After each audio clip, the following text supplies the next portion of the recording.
All right, so we're off on the books. There was a prep assignment, should have been a prep assignment due before class today. I hope everybody did it. I have not posted Thursdays yet, but I will. Later today. Missing two.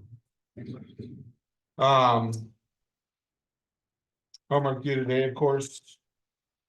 A bunch of questions yesterday. I hope we're sorted out, but I can entertain some short discussion today if we're inclined. Brought it all before. And then I have some notes I wanted to talk about where they go. Here's something funny. So I've been kind of cleaning out some various files. I thought you guys might appreciate this.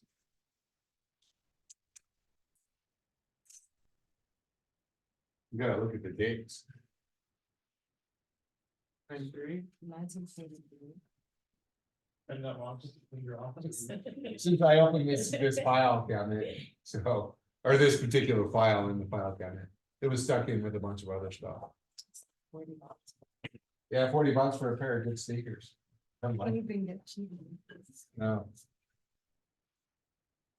But one of the students commented that the paper quality must be great because it's older than they were.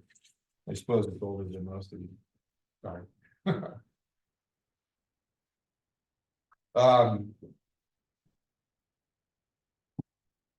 What's getting wet? Really made a mess. Why would you make it this deep? It didn't know that it spilled that hard. No, I have no paper towels. I have a sink and no paper towels. All right. It's water, it'll dry. It's good about you. The ruler will dry. It's not mine, it's not my piece, I don't care. But if it was not. I would never do that at someone's house. Right now, this is my house. I can clean it up after class. So one of the things I did do was go through your comments.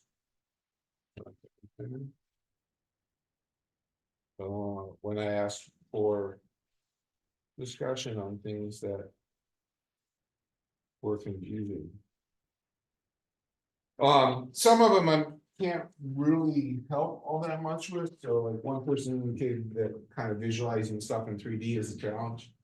And try, kind of to indicate that right off the bat. I do think it's a challenge. It's hard to think in 3D. One thing I can say for the most part, that when we look at Gauss's law problems, when we move into Ampere's law problems, that they largely boil down to one-dimensional problems. So that's what you've seen on the homework when we've been doing Gauss's law, is two of the variables kind of always wash out, so to speak, in simple mathematics. The other one is the one that varies as a function of position.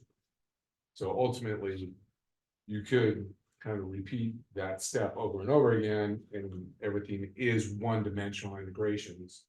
The other two kind of go off into never land. But that doesn't necessarily help with visualizing how things do in 3D. Obviously you've seen my artwork. It's not like I can do any justice there when I try to draw stuff in 3D and I attempt it, but it's why I do try to find applets online, things for you to look at to help. And certainly there's other stuff besides what I found. If you find anything cool, let me know. I found things for magnetic fields and electromagnetic fields as well. There was the typical complaint about homework, but we've had that kind of comment before, that the only way to understand things is to practice it. So, it is what it is. I could just stop teaching and give everyone A's, which I suppose would be fun from a GPA point of view, but not very effective from a teaching point of view. So, I mean, I always had comments about homework in every class, as you're well aware. A couple of people commented that visualizing Gauss's laws maybe kind of falls into the category of visualizing things in 3D. My personal convention is for spherical and cylindrical. Gauss's law is a lot more comfortable. Do you agree with that? In some sense, it feels a little bit more natural. The whole goal with Gauss's law is to define an appropriate surface. In spherical, it's a sphere. It's always a sphere. When we're talking about spherically symmetric, so let's be careful there. For cylindrical problems, it's always a cylinder. For Cartesian problems, in my opinion, it's easiest to look at a box, brick, whatever we want to call that shape. There are some other versions, but ultimately we know for the sides of the box, it goes to 0. I tried to make that point last class, and hopefully you felt that way in the homework as well. The trick is visualizing how the two other sides are meaningful and picking the box in an appropriate position. And in my opinion, Cartesian is the hardest one. So again, a cross between imaging things in 3D and then knowing how to set things up to make life more natural. So, and if anybody wants to ask or have any comments, by all means, feel free to interject, but just let me know. Couple people indicated this concept of regions comes into play, and regions are defined in the problem. So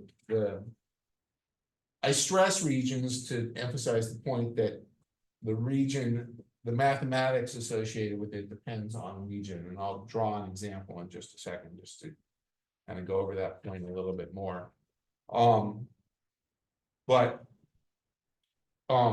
Ultimately, looking at the problem definition tells us the regions. So if we look at the charge distribution and it's valid for some range of values, then that's a region, and a different charge distribution and another range of values, that's a distribution. If we're looking at surface charges, then effectively that represents a boundary between regions. And if we add materials to the mix, like we will do a little bit today, then again, we just look at the problem definition where things exist. So where boundaries exist in our physical domain tells us the region. It has to be part of the problem definition. I would contend, hopefully you agree, that doing the mathematics based on those regions is the more challenging part. So finding the regions hopefully is not difficult, but if it is, then go look at the problem definition and look at where boundaries exist, because that defines the boundaries between regions. If something is valid between one point and another point, then between those 2 points is a region, and then on either side of that is a different region. One higher, one less. Do we agree? Again, anybody questions on what But where the math comes into play is kind of an example here.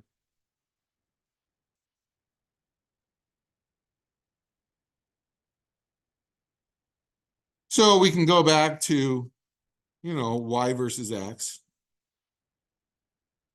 And I can draw a box from 2 to 2.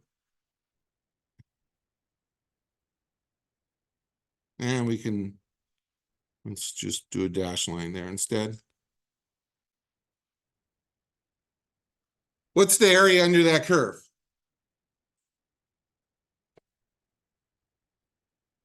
The area under the curve. Everybody agree with that? It's the area of a square plus the area of a triangle. Do we agree? So area of a square, side, length times height, or however we want to say it, 2 times 2. Do that quickly. What's the area as a function of position? That's kind of the question we're asking when we do Gauss's law.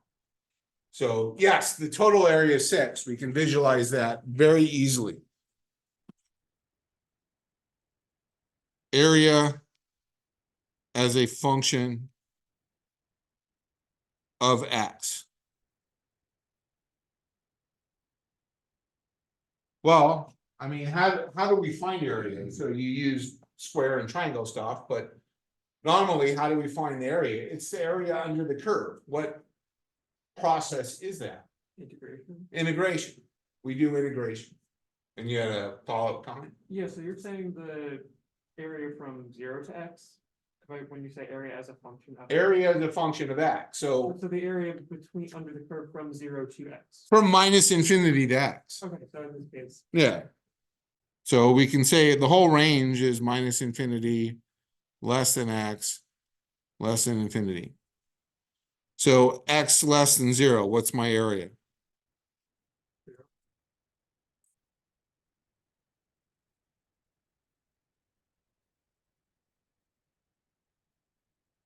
What's my next region? So to be more mathematical in my definition, it's x between 0 and 2. X greater than 0, less than 2. And so there's our region. I mean, we look at the region. I suppose we can ask, how many regions?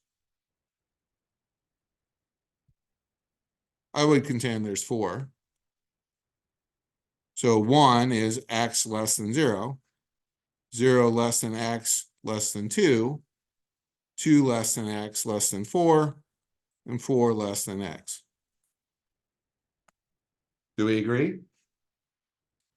And it's where things change. So going from minus infinity to 0, I have one function.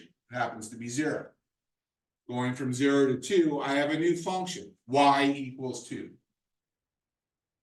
That's my new function. Going from 2 to 4, I have a new function. I've done all this graphically.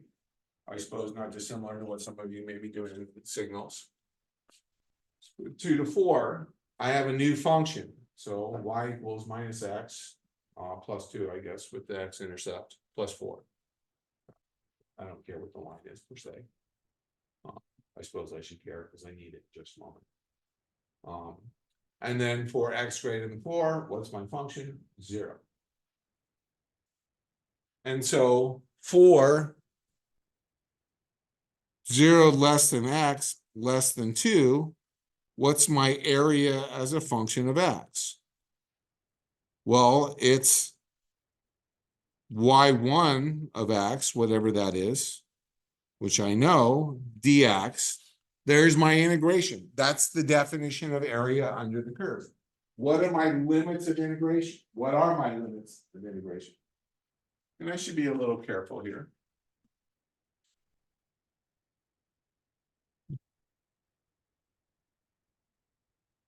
Zero to x, and I can add another one, minus infinity to 0 of what? To be complete mathematically, what's my function of y from minus infinity to 0? 0. I am going from minus infinity to x, but everything less than 0 contributes 0.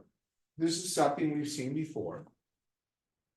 So this is writing things out in a complete mathematical sense. I don't care if you take the shortcut and just do 0 to x, with the implication that anything less than 0 is 0. But to see it fully mathematically, we're going from minus infinity to some arbitrary x, wherever that x is. Now, in this region, the x is between 0 and 2. And all of this, of course, ultimately equals integral 0 to x, 2 dx, which is what? 2x. There's my area as a function of x between 0 and 2. And that checks, because I know the area between 0 and 2, sorry, I said between 0 and 2, I meant to say 0 and x. The area from 0 to 2 is 2 times 2 equals 4.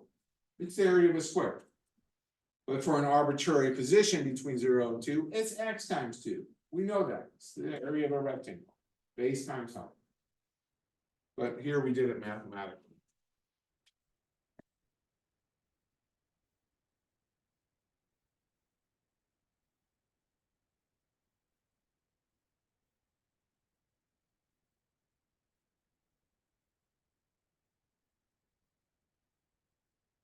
Two less than x less than 4.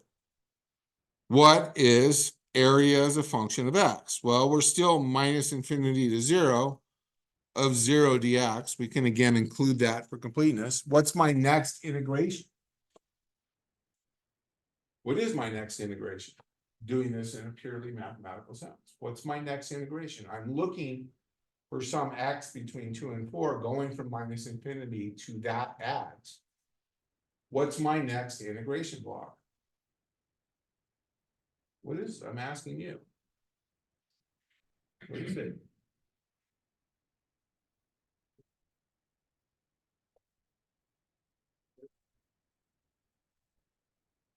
0 to 2. Because my x is somewhere in there. So it includes plus 0 to 2. What's my function? 2 dx. Plus what? We're into the third region. Not 2 to 4. 2 to x. And my function is minus x plus 4 dx.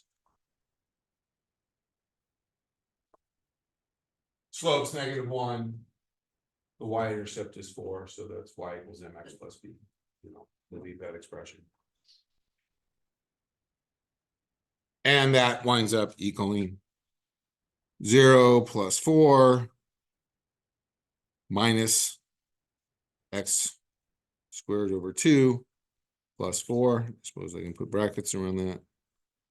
A little plus sign there. From 2 to x, substituting in.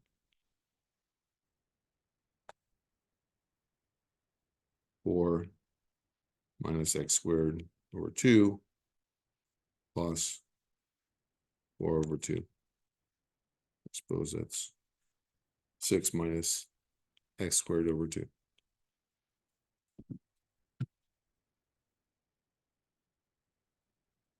No, I feel like I made a math mistake somewhere. 4x.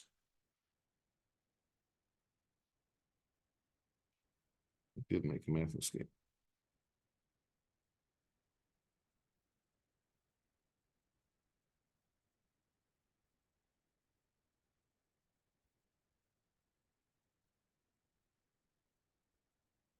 Where am I? Ugh, just erase.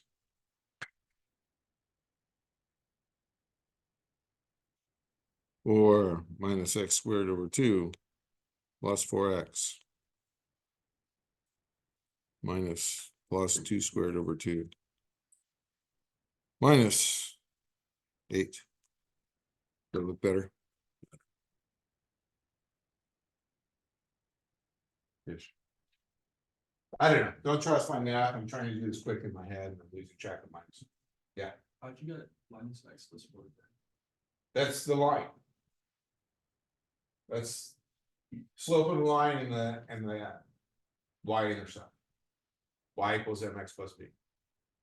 Yeah. When in this region, negative 3 to 4 instead of 2 to 4. It's for some x between 2 and 4. Yeah, but the whole region will be 0, negative 30 to 4, right? Not yet. It's negative infinity to x. It's always, the region is always negative infinity to x. That's the region always. Because we're finding area as a function of position, which means our upper limit has to be x. Starting at minus infinity. The starting at minus infinity was my definition. But minus infinity to 0, 0 to 2, 2 to x, that's minus infinity to x. Just using the appropriate functions in the appropriate region. Yeah. So for Gauss's law, where, well, I'm not calling it area, but when we're finding rho and v, we're doing it basically as a function of time instead of just that particular. Well, a function of position, you're still doing it as a function of position. Yeah, so that's what I'm saying, for all of it, like regardless of whether which coordinates and stuff. But this is where, again, I want us to be careful because this ties into the question that Mr. Ho was just asking. So when I look at the next region, ignoring my math for the previous, whatever I screwed up there, I don't really care. I can take the time later to fix it. But now for 4 greater than x, I'm still doing area as a function of position. Minus infinity to 0, there's the region, 0 dx, plus 0 to 2, 2 dx. There's the function as a function of position between 0 and 2. And to point out, I'm looking at some x out there, plus 2 to 4, minus x plus 4 dx. And then what? Plus 4 to some x. But what's my function in that region? 0. 0. So that goes away. And now if I'm looking at area as a function of position for some x greater than 4, it's a constant. I'm integrating from way off to the left somewhere to somewhere around here. And no matter what, then my area is bounded between 0 and 4 because that's the only place it exists. So this may tie into your question a little bit in that if Gauss's law includes all the charge, then our integration limits are constants. If our Gauss's law, if our Gaussian surface does not include the charge, as we move our Gaussian surface, the charge enclosed varies, then our integration limits have to be a variable. Specifically, it has to be the variable that's changing the shape of our Gaussian surface. So in spherical coordinates, it's R, capital R. In cylindrical coordinates, it's R. In Cartesian coordinates, it's X or Y or Z. In the problem I give in homework, it's X. Yeah. So like, I guess like I understand that spherical, like, little surface, it looks understandable, but for Cartesian, when you have your Gaussian surface, like for example, in the homework, there was one of the problems, the anti-symmetric. So when we're solving our ODP, we're solving it as a function of position throughout. So like, there was a region from 0, from -a to a, but in that region, we had to account for -a less than x, and then from -a to 0, and then also from 0 to a. It's moving. Right, I agree. So that's how it's. Right, so we have 3 different regions because in that problem, I mean, or sorry, 4 different regions. In that problem, we have 4 regions, less than -a, between -a and 0, between 0 and a, and greater than a. So it's problem 3 we're talking about, I think, where we have. 3 and 2 words. Well, 2 was a little bit different. So one of the things to think about, and we talked about this at the end of class last week, is when we're looking at problem 3, we can ask the question, what's the field less than -a or greater than a? And the thing to remember is it's a Cartesian symmetric problem, so field always points in the x direction. And field starts on a positive charge and ends on a negative charge, given a choice. If it's not a charge balance problem, meaning there's an equal number of positive and negative charges, then field goes to infinity. The same thing for spherical and cylindrical. But in the anti-symmetric problem, there are an equal number of negative charges and positive charges, so every field line ends between -a and a. The field outside of the charge distribution is 0. That's not true for problem 2. Problem 2 is an extension of the problem that we did in class. Field outside of the region is constant, but not 0. What's that? You said so? No, it said 0. So I'm like, what you're explaining today, I guess you explained the other day, but I didn't grasp it. So I'm trying to apply it to the homework, but it's still a job, like. I mean, it's all I about, understand your region lots, but I just think like, I'm not understanding it visually with the Cartesian Gaussian surface. Like, if you could draw a line. I mean, so Say that, what you're saying, but show it visually with it. I don't. so our Cartesian problem is this. -a to a. What Gaussian surface do we want to draw? So that depends on the type of problem. In problem 2, the charge distribution was constant for -a less than x less than a. So, right? I think so, whatever.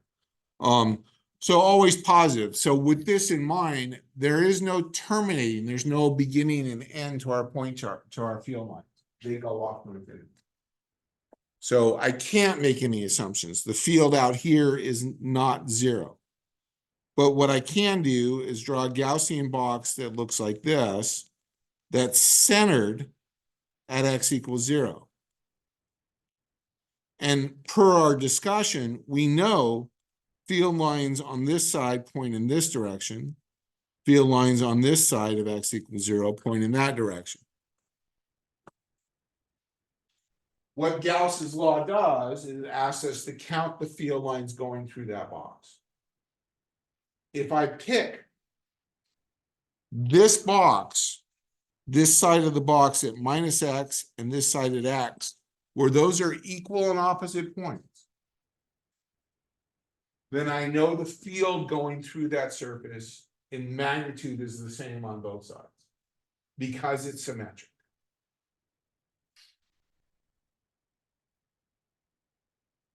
Yeah. So I guess in this case, the other Gaussian surface would be the box that outside. So we have to draw another box.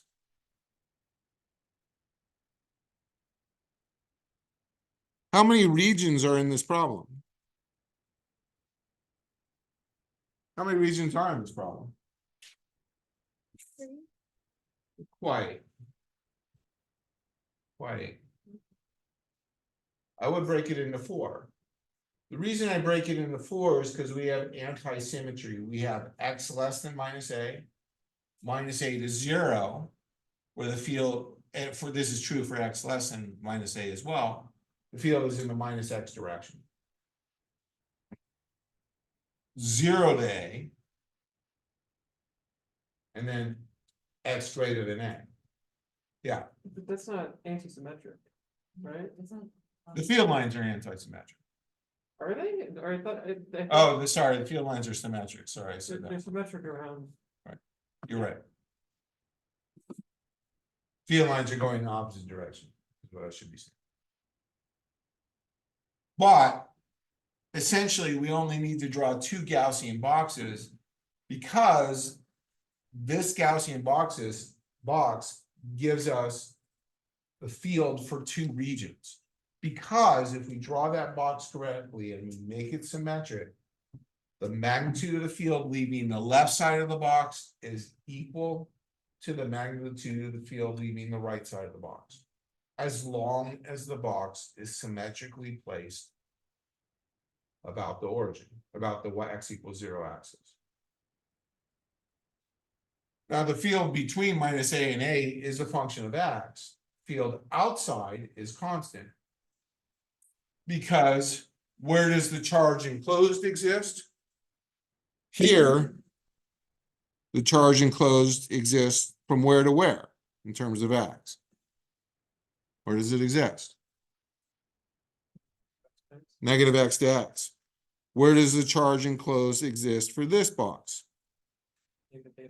Negative a to a. But you're finding the field at these positions, which are arbitrary under the constraint that here, x is between a and a. Here, this is some x less than minus a. This is some a. This is some a less than x.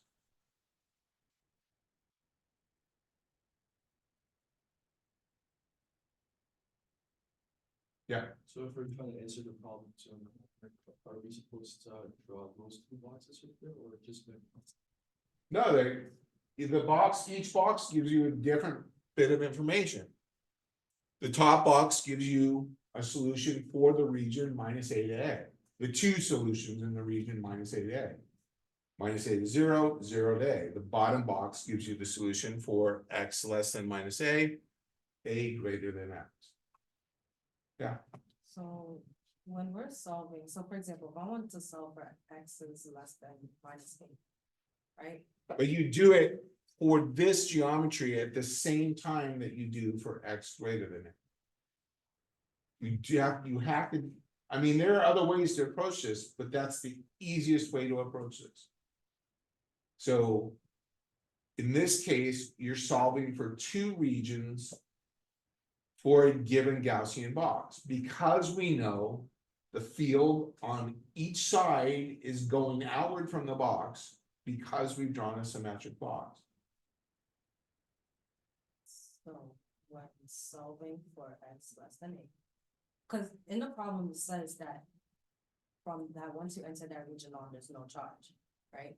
So, For this little piece, there's no chart. Oops, yeah. I but drew then- too many lines.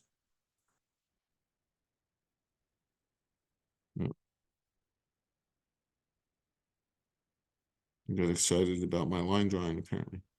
How come no one said anything? You don't know? Yeah. You know, where does charge exist? You know, where does charge exist? Where does charge exist? What's that? Right, you know where charge exists. I didn't know if you were trying to do something with it. No, yes, please. You see how you have the 2D, like, not the DS, but like the lines that you're saying you're evaluating it at. So let's say, for example, like is less than minus a, we already know there's no charge there, right? Okay, So if you're solving for rho dv, is it just the integral from negative a, I mean, from x to negative a, or whatever you want to put it as? But do you have to include part of the other region also? Cause that's. it's everything I shaded in. Where does for this Gaussian So box? for that surface, it's the whole thing, it's not just that one region.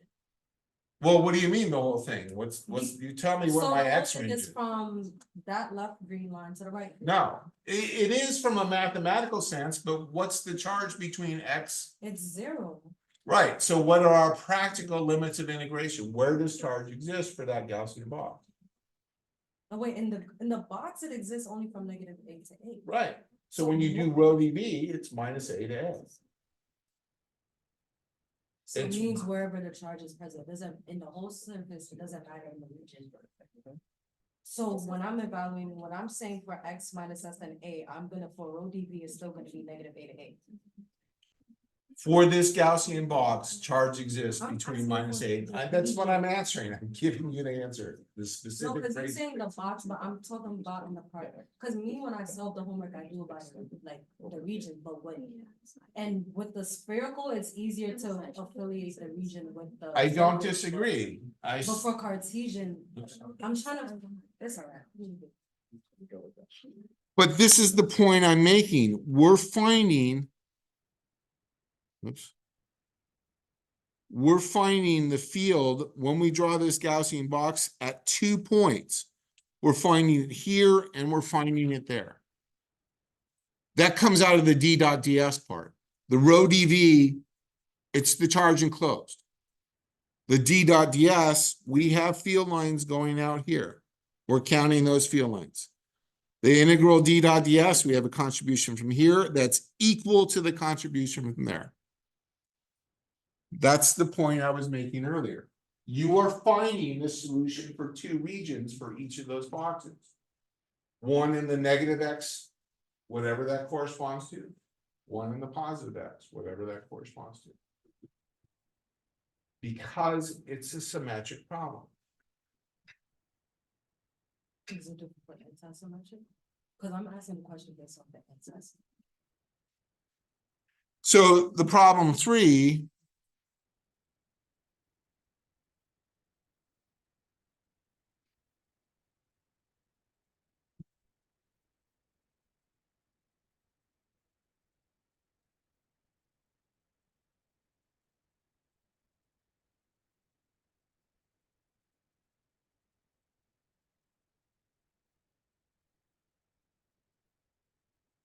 These are all positive charges. These are all negative charges. What's the field outside? This is what I said earlier. What's the field outside? No. 0. E equals 0 for x less than minus a. E equals d or whatever equals 0 for a less than x. So we can use a different Gaussian surface. That's what I said last class. We can use a different Gaussian surface. Because the field outside is 0, we can do a Gaussian surface that is a little bit more easy to visualize. There is a Gaussian surface with only one meaningful surface. Right there. That meaningful surface. Where's the charge enclosed? There's the charge enclosed. We can look at a different Gaussian surface. It's still a 4-region problem. There's the meaningful surface. There's the charge enclosed. This is a surface where this side is somewhere between minus a less than x less than 0. This side is between 0, x less than a. It's a visually different problem than this one where you're solving for 2 regions at the same time. Each problem has 4 regions. Here we can solve for 2 at once by the appropriate Gaussian surface. Here, 2 of the regions go to 0 based on the argument that field lines begin on positive charges and end on negative charges, and therefore field outside has to be 0. So we can use a different Gaussian surface. Yeah. For the second problem, when you're saying that like we should be solving for them at the same time, is that because our rho dV is the same magnitude? No, it's because it's all about the integral d dot ds. Integral d dot ds is equal here. These give the same contribution. If I did this Gaussian surface, I don't know anything about the relationship between that and that. It's only if it's symmetric about x equals 0 that I can make the statement that d dot ds is the same on both the left and the right.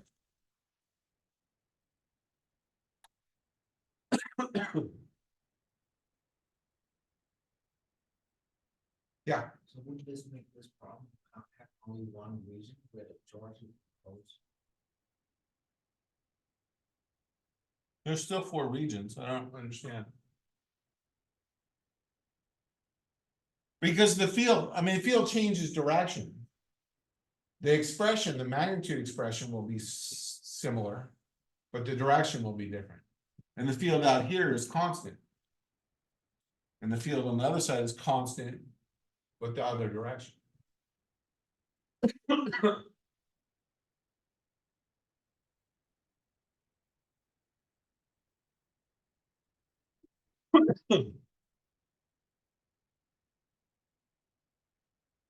Yeah.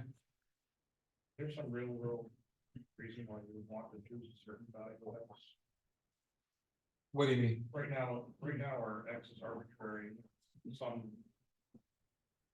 position outside of the chart distribution. Is there Well, a reason why we would pick a certain some application? I mean, if you want to know the field at a specific point, Yeah, why would you know this? I mean, it's kind of not our goal right now, but yeah, so there are times where you want to know the field at a specific point. Certainly.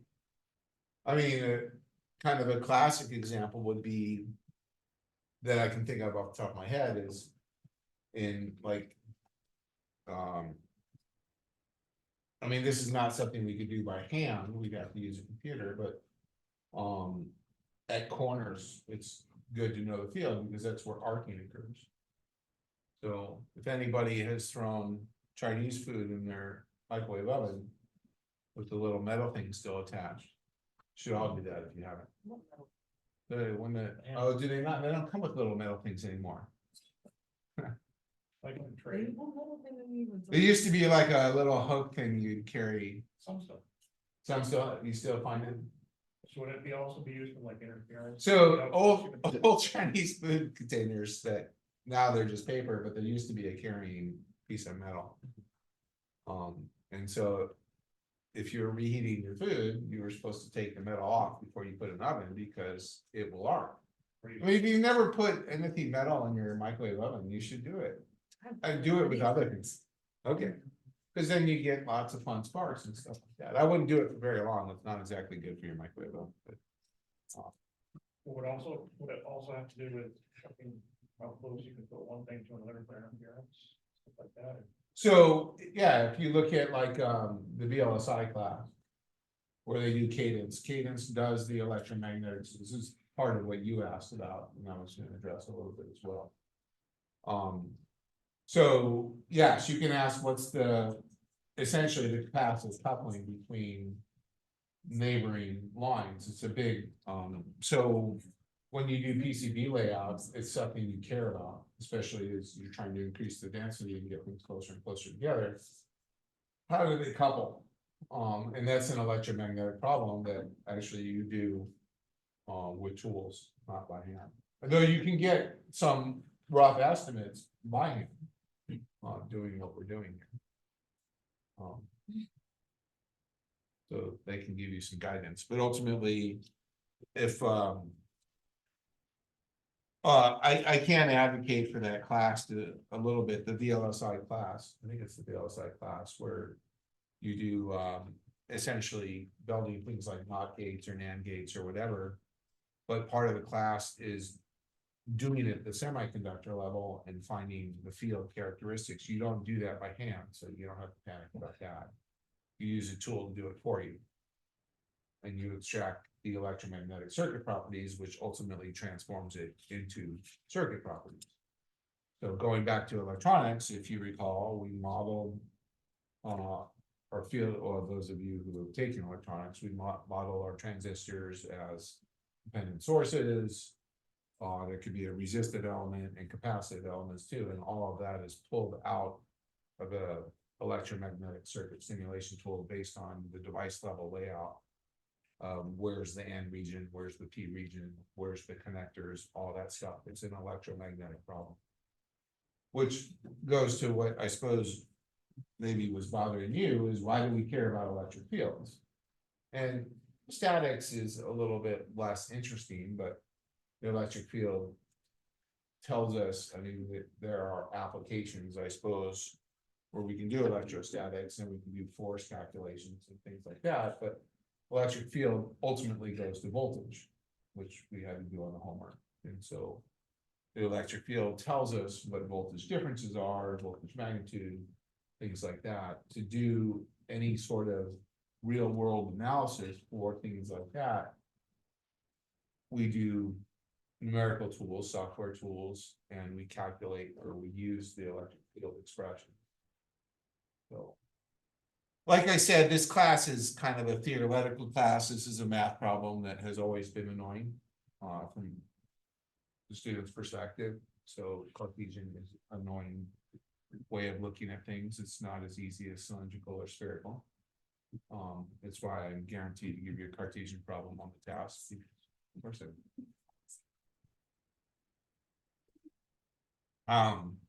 but that said, that, like I was saying, this class is kind of an introductory conceptual level class. There's not a lot of practical stuff we talk about here. That's, I will allude to it when we get to it. But then looking at things like VLSI, where, all right, this is done behind the scenes, but the principles are there. One of the things we talked about in electronics, and everybody who's taking electronics or is currently taking electronics has seen this, I guess, except for you. Where we talk about the PN junction, where there's a depletion region, and we have to apply a voltage, turn on voltage to get the charge carriers back into that region. So we talked about that briefly. Wasn't not a device physics class, so I didn't go into a lot of detail, but that's an electromagnetic problem. So it's almost like problem 3 on the homework. We have a negative charge distribution and a positive charge distribution on either side of the battery. The density isn't the same, but we could pretend it was if we wanted to. They're not, because P materials and N materials have different doping density in a practical setting. But ultimately, what happens at that PN junction is charge carriers migrate across, and you're left with a charge distribution on either side, one negative, one positive, which is homework problem 3. There is a pseudo practical problem, what's going on. And that electric field ultimately tells us what the turn on voltage is. So there's kind of a practical application. It's a very old solved problem. And again, the diodes don't really look like that, but the principle is there.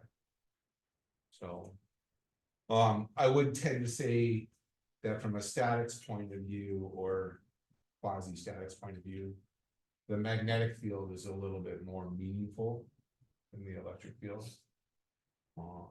Because of motor systems. Motors are quasi-static systems. But ultimately, all of this becomes most meaningful in time harmonic systems because any communication from your computer using Bluetooth or Wi-Fi or whatever, those are electromagnetic signals that go from device to device. They are time harmonic signals, not static signals. That answers some of your question. Yeah. But the math of this, yeah, I won't say it's great fun or anything.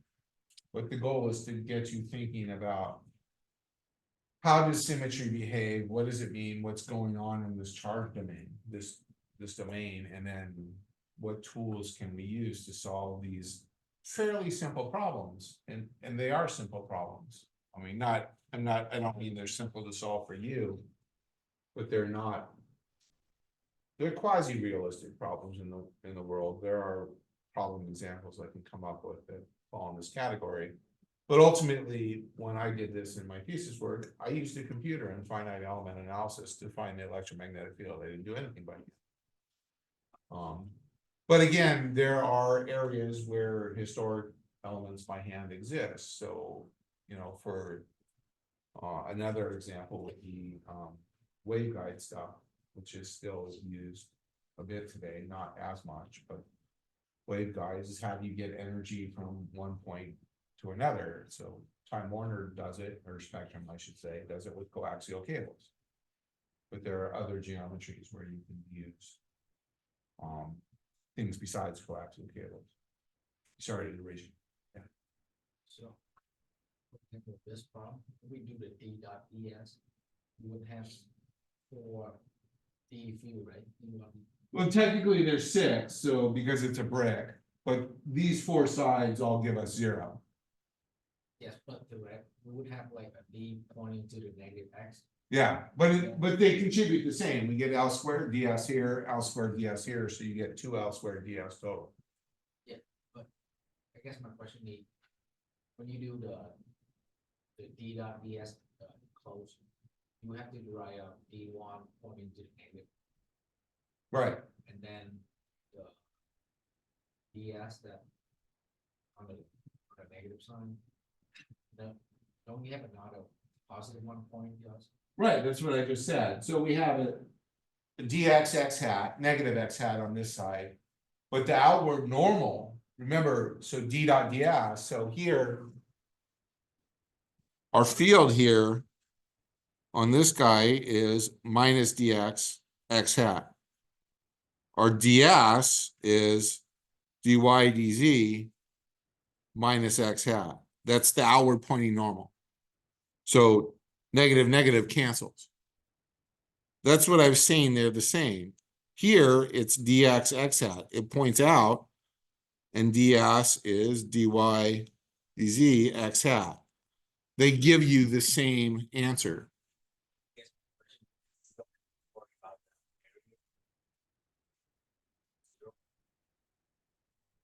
Well, so the field is only in the x hat direction. So if I look at, I didn't draw a coordinate direction, but the outward normal for the top, or the part that's facing us, is this direction. But field only exists in the x hat direction, which is here. So they're perpendicular. All 4 sides give us 0. Yeah, no, but my question, D between negative A and negative B 0, because they pointing. No, D in here is not 0. Here we have this, these are the same. On both of these surfaces, we have a D. The D dot ds is the same for both of those Gaussian regions, and it's not 0 in either case. On that surface. Yeah, The D.DS is the same, the D dot ds is the same. but isn't the D field different because there's still like. If the D field is different. The D field is different. But we don't get D as a function of X until we include the rho dV. So the d dot ds is gonna give us L squared dx, 2L squared dx, no matter what our Gaussian surface is. As long as it's symmetric about the x equals 0 point. That's the same thing we did last class. Right now. Write it out. I mean, that's that's your job. I mean, here, integral closed surface d dot ds equals rho dv.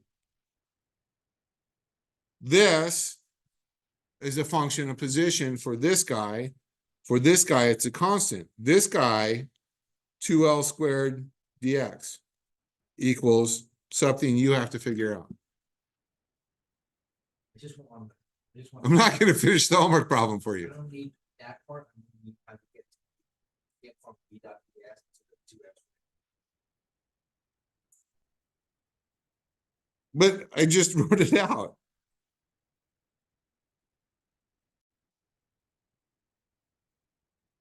D goes to dx. Dx x hat for a less than x. D goes to dx minus x hat, or I should be more general, for x less than 0. I only have two, so there's 6 surfaces in this geometry. I only care about 2. The one where d dot ds, the 2, I should say, where d dot ds is not 0. What are those 2 surfaces? The ones I've shaded in. What's ds? 1, 1, 2. We already wrote it out. It's dy dz minus x hat. What's the dot product? What's ds2? dy dz x hat. What are my limits of integration for y and z? 0 to L.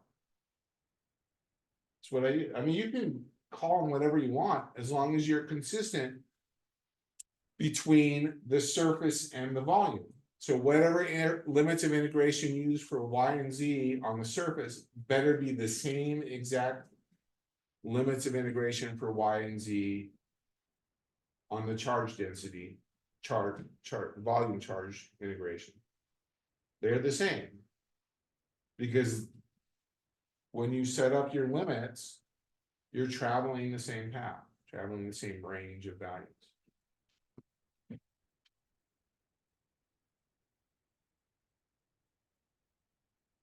Someone wants in?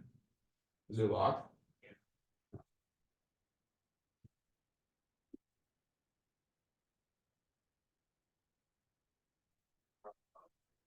What time is it? Early. Why early? I'm early. Oh, I'm sorry. Okay, you can hang out though. We're having a vigorous discussion on what it means to integrate.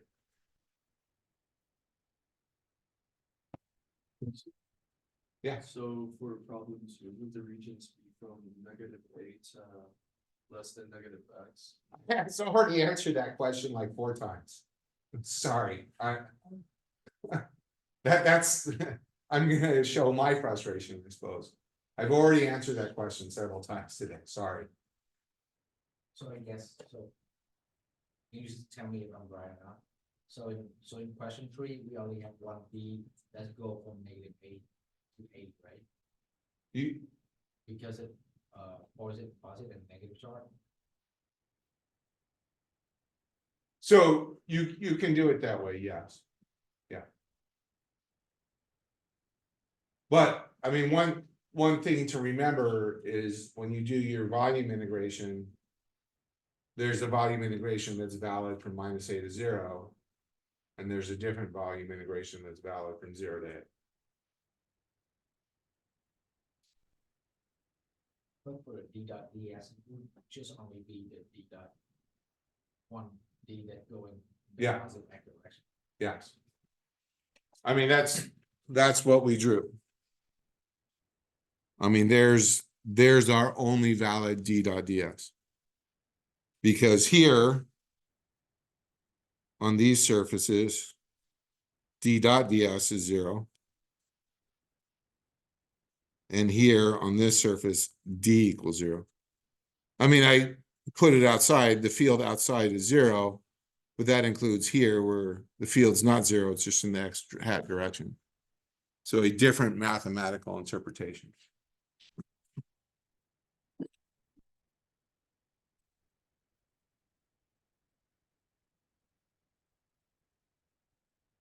Moving forward or no?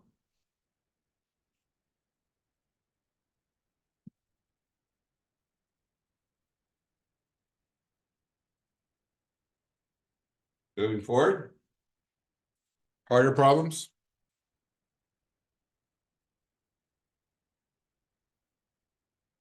More math?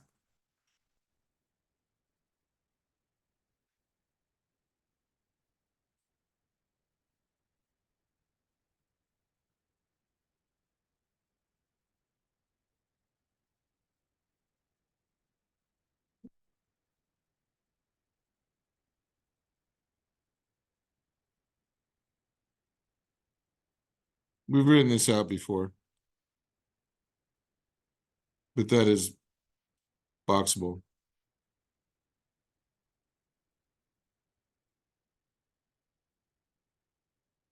So, in some sense, what's permittivity? The D field is the field response to charge.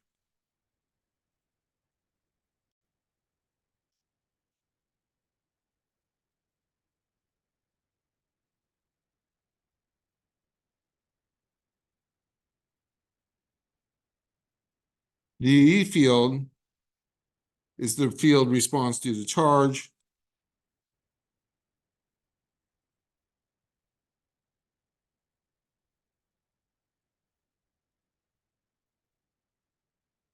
So same thing.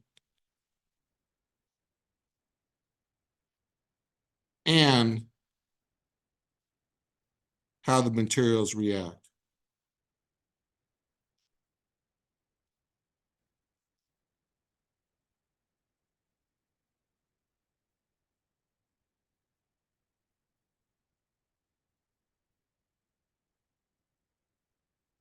Yeah. The D field is basically just the E field in a vacuum. If the charge Well, stayed the I same. mean, the vacuum has technically a material response too. If there was no material response. Sure. So, well,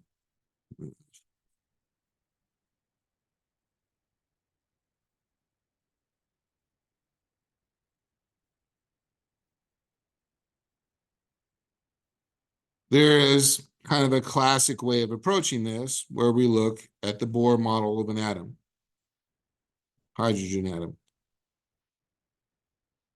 And when we learned about hydrogen atoms, what did we learn that's completely wrong? An electron orbiting the nucleus, the proton, right? There's our classical planetary model for an atom.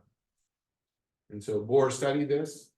Bohr was completely wrong, but his mathematics actually winds up finding things fairly well from a macroscopic point of view. So the Bohr model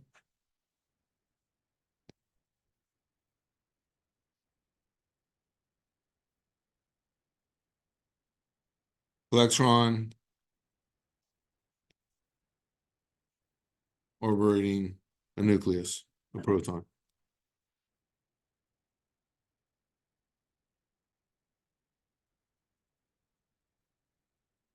On average, where is that electron? On average, where is that electron? At the nucleus. The average position of the nucleus, or the average position of the electron.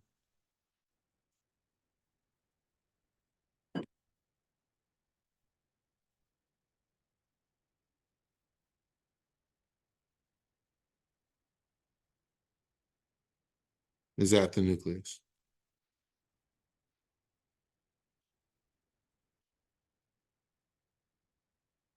So in some sense, there's kind of a zero net charge type of thing. we look at the electron being at the nucleus, negative and positive, they cancel each other out, and there is nothing particularly interesting there. If we apply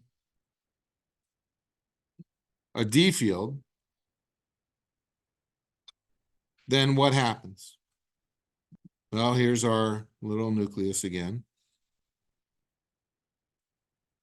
There's our electron. Well, I'll draw it in just a second. Just draw the electron there for a moment. Force is applied to our charges.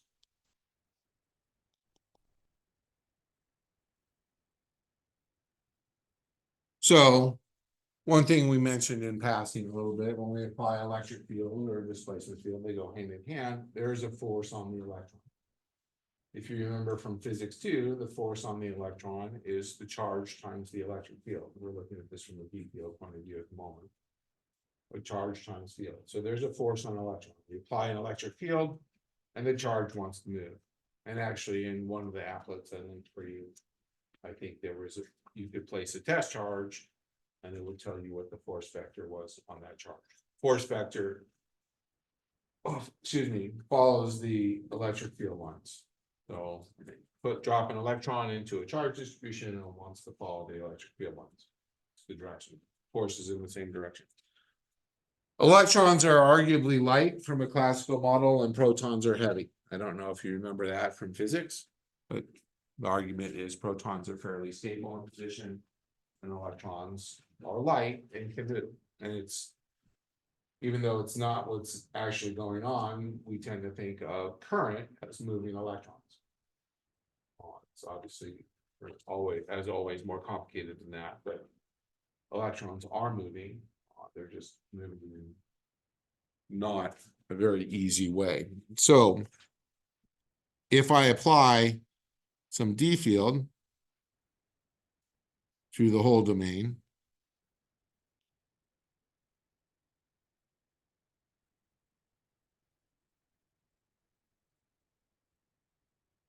I just drew different arrows for no particular reason.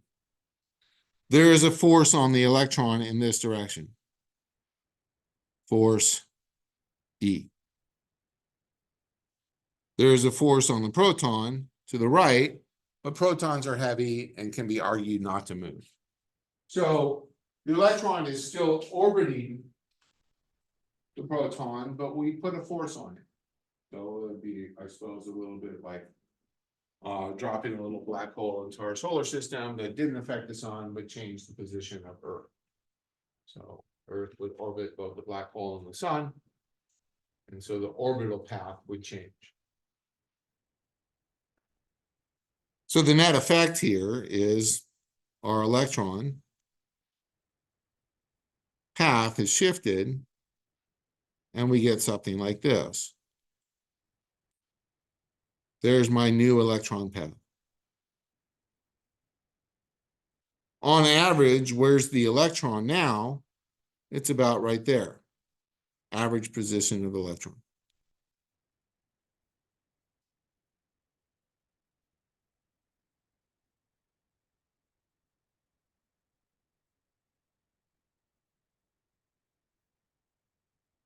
Well, what does that look like to you? I haven't drawn that quite centered, but good enough. If the average position of the electron is off to the left and we have a proton to the right, what does that look like? Dipole? It looks like a dipole. So we get a response field.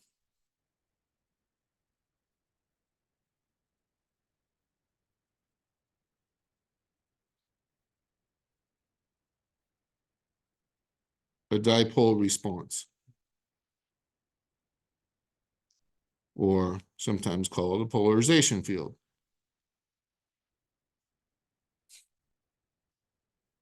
And that's what I mean when I say the electric field includes the material response. So the displacement field due to charges, if we go back and look at Gauss's law where we're finding the D field, nowhere do we see an electric field or a material contribution to our Gauss's law. when we did the E field, and had written that down previously when we were doing voltage calculations. And we had that permittivity term that was in our expression.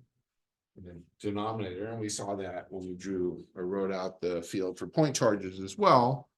That the electric field includes the material response, and here's the material response. So the relevant question that you had brought up already is, how does the vacuum have a polarization response? Well, because the Bohr model of an atom is not the accurate model for that. And so we have to look at the quantum. And go into, I suppose, a deeper detail, which you're not going to do. So anyway, we look at the polarization field, and it's in essence opposing. Yeah. But superposition applies, so we have a contribution from the D field plus a polarization response. And that's what the electric field is. So the E field equals the D field plus the polarization response.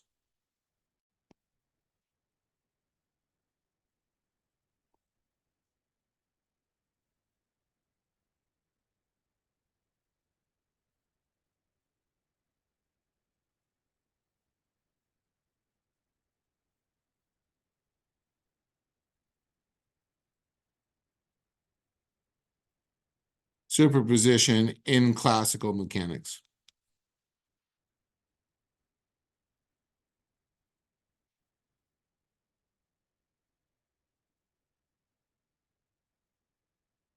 So classical mechanics is just a way of justifying physics properties using planetary motion for atoms, representing atoms as planetary bodies, which we now know is completely wrong. But they did some great science with it back in the day. It explains things somewhat well. And so it's not a bad way of looking at things. Oops. Not what I meant to be clicking. All that said, how do materials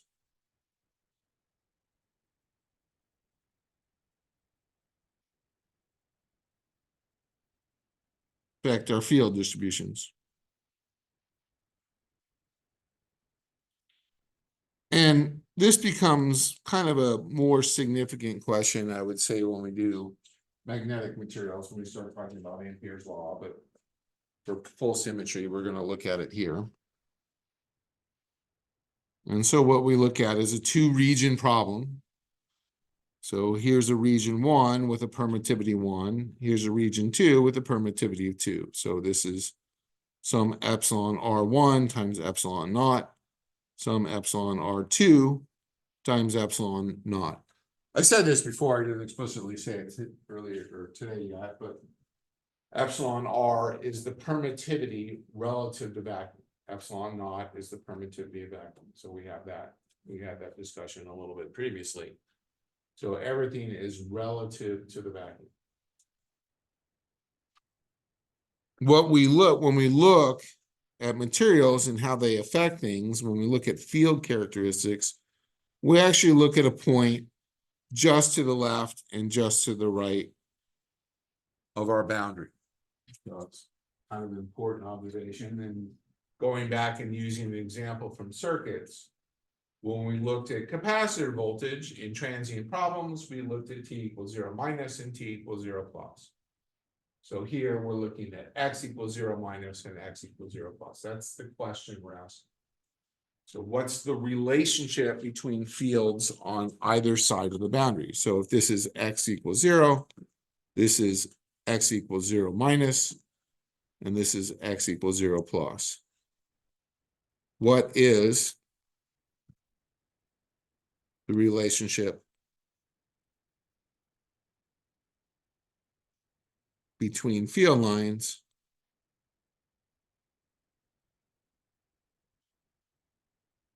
on either side of the boundary?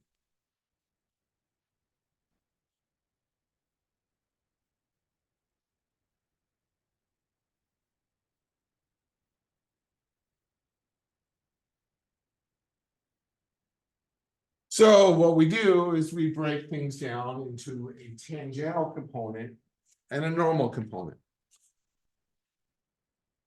We're already familiar with normal. Field component perpendicular to the boundary. D dot ds. ds is the vector component of ds is perpendicular to our surface. Normal means perpendicular.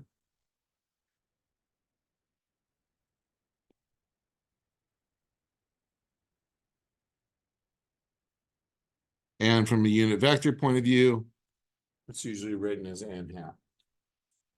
I don't think I've done that. N for normal, and then the little caret sign for unit vector. The tangential, or sometimes tangential, you can add an I if you like, field components parallel to the boundary. There's always two field components parallel to the boundary. Why is there two? Because it's a three-dimensional problem, and a surface you can move in two directions and stay on that surface. So here, for our problem, sometimes we can do a little t here, but usually there's two, so here, x hat is the normal component.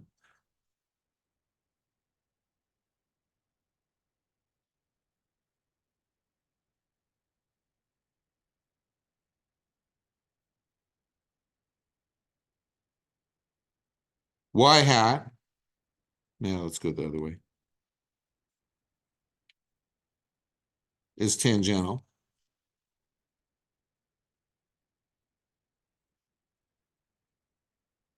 And if we're doing z perpendicular to the page, out of the page, it is also tangential.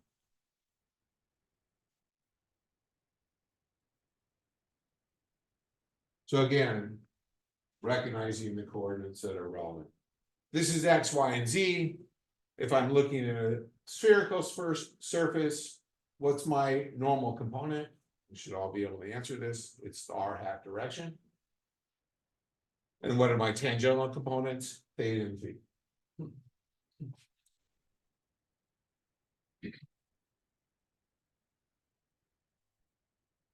Anybody still ready? Everybody's good. So ultimately, our material rules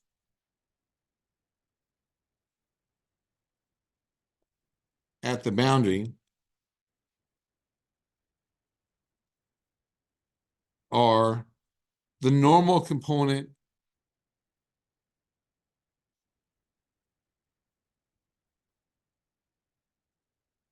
of the D field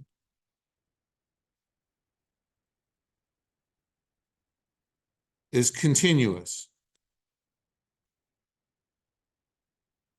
For our example, dx at x equals 0 minus equals dx at x equals 0 plus. The x component of the D field is the same. The normal component of the D field is the same. There's an exception to this that we will talk about in lab.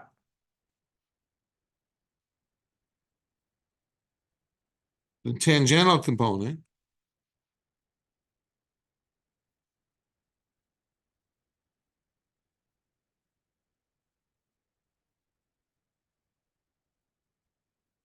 of the E field components is continuous.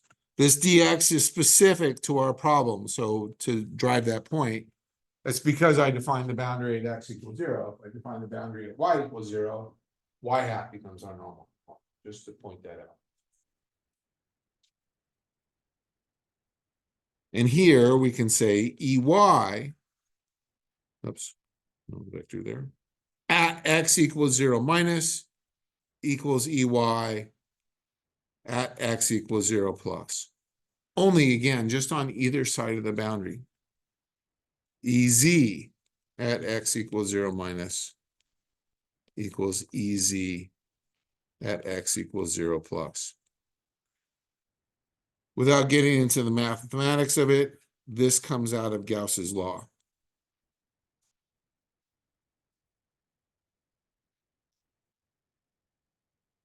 This comes out of the voltage expression.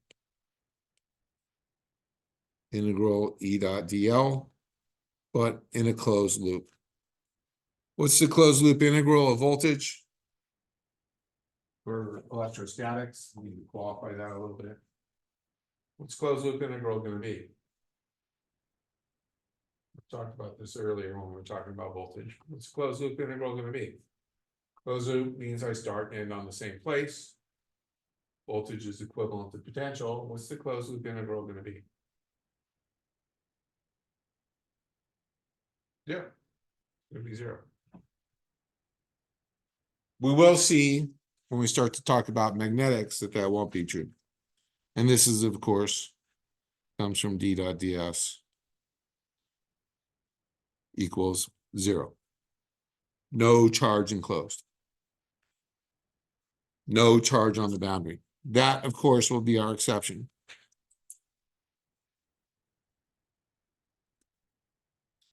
So we will pick this conversation up for a short little bit in lab.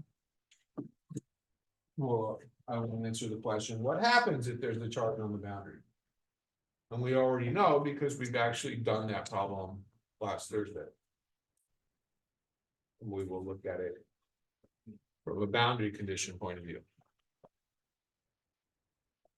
Yeah. It's about something on the lab.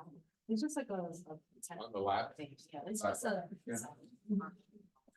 Oh, for today's lab? So you should come to lab today because I want to talk a little bit. Did you guys finish the lab already? I mean, you don't have to stay, but I want to talk. So. There's no way that you canceled out for some reason. Yes. Oh, no. I didn't know. We should all be 100 as well. Okay, so then you said it, so I don't know if it's a. typo or what. Oh, wait a I minute. think I said rows 1 Because- through Is 11. it just L squared DX, there's never two? So that's the thing. Yeah, I don't know. Since the side is 0 for that. I did the first one figured it out when I. Yeah. So That's it's just literally what I was stuck on, because I was like, this doesn't make sense, and that's why it didn't make sense. It's been that Then it says repeat. Yeah. Oh, it just meant repeat setting 100 for column A1. And then Yeah. repeat And then- setting it for 100. Nope, It's, but I think I got. it said repeat for column A for like another. And then- column. Yeah. So we Right. do 100. Right. But then it says rows 1 through 10. And Column A rows 1 through 10, and column J rows 1 through 10. So Should be. 100. Yes, No, but here, the corners don't matter. Because the center values will never be related to the one. There are more sophisticated approaches where you can do things. Look at it. oh, The equation just the. Average of the four, right. anyway, that's not, so question I kind of had was here, you make us put in the order, Right, then you tell us to drag it across. her. yeah, and it, Then when we get here, you say grab the lower right corner again and drag it. yeah, you can, down the so, rows. so if, I mean, it was just a way of doing So like for shortcuts. each one, So if you do that, then it's the same, and then. oh, you were talking about this right corner. And then you can fill. No, oh, No, no, because no. when I was doing it this way, it was giving me an. So it's just a very quick way of filling in the box with the relative. So this is, I'm just trying to give you a shortcut in Excel, so you don't have to type in each box. You know, I understood the shortcuts, but the shortcuts was like, instead of me clicking this word corner, I did it for the same B2. Oh, I see. Cause it wasn't, that's what I'm saying. Yeah, it's weird how, like, if you grab that, it won't let you do a box. It'll only let you do a column or a row, but then you can turn that row into a box or that column into a box. I know. I don't know why. It was it's giving me some so- error, so. And then you have to go and edit all these, or set the iterative property, because otherwise it won't. So there's more steps, but. What's up? Okay, so I think that I just missed something like very early, and I've been trying to figure out how to do it since then, and I haven't been able to. But, so given a charge, like just given a charge volume, how do you find the D field around it? Because I feel like it's always been like the last part of the homework, like G and H have been those parts. But it's. Where you're doing the divergence. The Yeah. del dot D and then the del cross A D. Well, it's just the, that's the thing that I think that I don't know like what to do there. So you're doing that in a region, so when you write out the electric field. You're writing it out for a region, Right. so.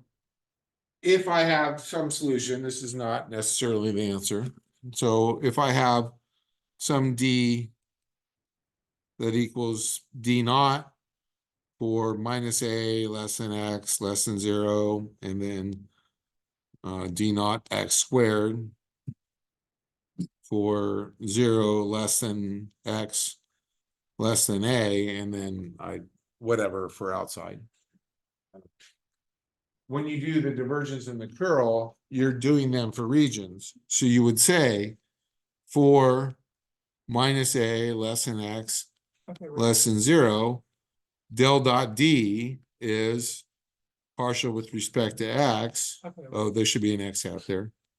I think that I have this, but it's like given the charge, like in the last few homeworks, we've been given charge distributions, Right. and we have to find the D field around that. Well, inside and outside the charge distribution. Right. I'm not given the D field in those cases, I have to find it. So once you find the D field, then you go check your work. So all that process was to find the D field. So A through whatever is all about finding the D field. So, Oh, all right.